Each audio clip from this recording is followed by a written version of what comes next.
आज तरुण मुलं असतील मुली असतील आज आत्महत्या करण्याचं प्रकरण जास्त वाढलेलं आहे। जर आम्ही ज्यावेळेस त्यांच्या परिवाराला विचारतो की एवढे तरुण मुलगा असताना आत्महत्या का करतो, तर आम्हाला ते सांगतात की कुठेतरी त्याला नोकरी नाहीये आणि त्याच्या आर्थिक बाब कमी आहे, कुठेतरी मनानं खचला होता म्हणून तो आत्महत्या केलेला आहे।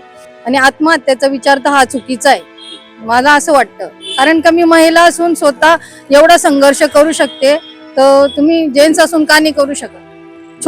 काम तर कोणतं बी सारखंच आहे ना, छोटं किंवा मोठं कोणतं बी काम करणं काही चुकीचं नाही। आज जी मी जेंट्सच्या खांद्याला खांदा लावून चालते, कष्ट करतोय, मेहनत करतोय आणि स्वाभिमानानं आपण काम करतोय याच्यामध्ये, त्याच्यात म्हणजे तुम्हाला याच्यामध्ये समाधानकारक वाटतं? मला खूप समाधान वाटतं जेव्हा मी मदत करते सगळ्यांची।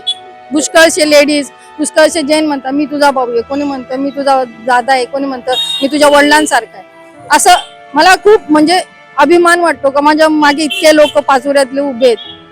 रोज आपण दवाखान्यात बघतो, पोलीस स्टेशन मध्ये बघतो, ह्या घटना रोज बघतो, तरुण मुलं आत्महत्या करतात दवाखान्यामध्ये। आणि ज्यावेळेस आम्ही बातमी देतो आई वडिलांना विचारतो मुलांना असं का केलं, त्यावेळेस सांगतात की त्याला नोकरी नव्हती आणि तो मनानं खचला होता। आज जर आपण ह्या ताईकडे बघितलात, आज यांच्याकडे जर घेतला, तर ज्याला आत्महत्याचं तुम्हाला करावं असं वाटत असेल, आज यांच्यापासून शिकलं पाहिजे की आत्महत्या कोणी करणार नाहीये। आणि ताई, आज तुम्ही आमच्या आरोग्य दूत न्यूजशी संपर्क साधलात त्याबद्दल तुमचं खूप खूप धन्यवाद आहे।